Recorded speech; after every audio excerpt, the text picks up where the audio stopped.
I'm Nick Appleyard. I'm the Head of Business Applications at European Space Agency, and across the 22 member states that we have, we're looking for companies and trying to help them build their success. Space is an expensive business, and it needs a lot of skills and needs a lot of people to come together.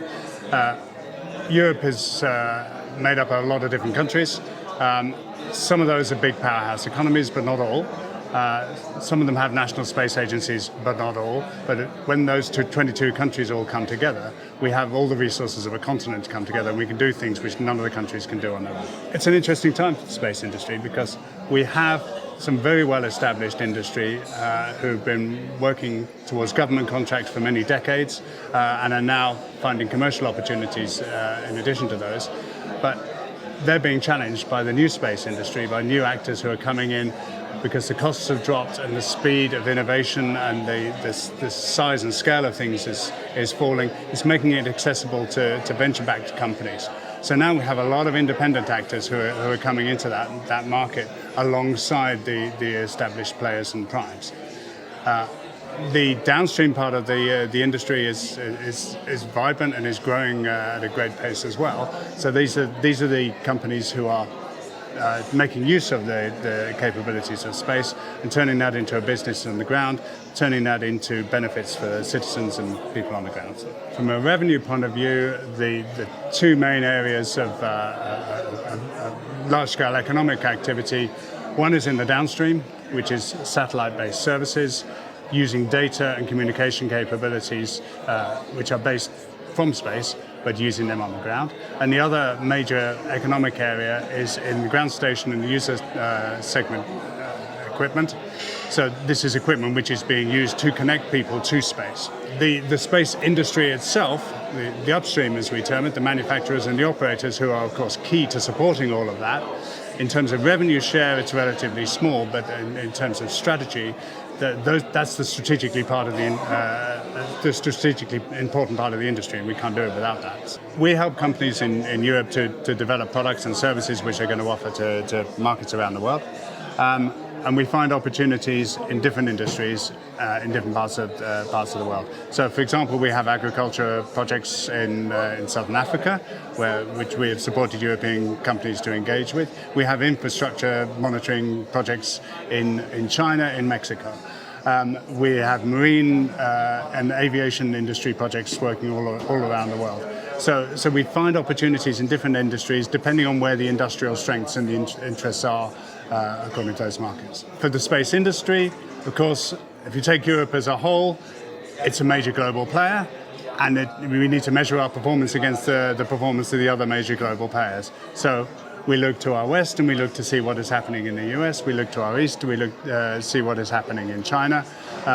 Those are our two reference points for European success.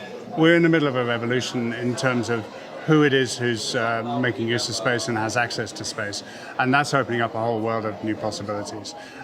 Both in space exploration, we're going back to the moon, we're going out to the asteroids, we're landing on comets.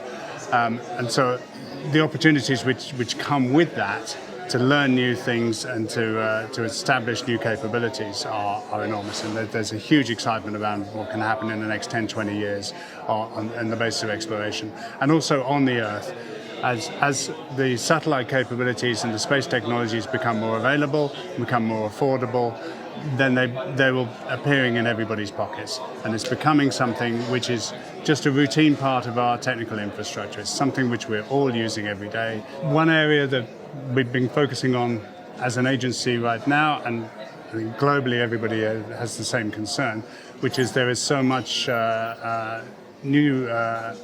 are so many new things which are being launched into orbit at the moment, particularly into low Earth orbit, that it's getting kind of crowded up there. So everybody is now worried about the risks which are coming with that. The frequency spectrum is getting crowded, and we have to manage that and make sure that everybody is able to communicate with their satellites. But in addition to this, we have to worry about the collisions and the possibilities of debris and damage to everybody's space assets. So that's the thing which is keeping us all up at night, is what happens if we overcrowd and overpopulate low Earth orbit particularly, and those risks get away from us. So you'll see a lot of missions which are in development at the moment, which are about cleaning up the debris, which are about going up into orbit, catching out of commission satellites, catching pieces of debris, taking them out of the shipping lanes, making sure that they don't create hazards. You see a call for responsibility in those who are launching satellites and spacecraft to make sure that they aren't themselves adding any hazard for other people. We have the tragedy of the commons. Is something from the medieval times. There was a phrase in the UK which is to say the common land which is grazed by everybody's sheep, nobody takes responsibility for it.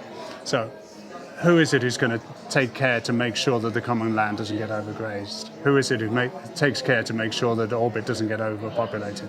And that requires an international cooperation, and it requires goodwill and trust amongst all of the operators in the space industry.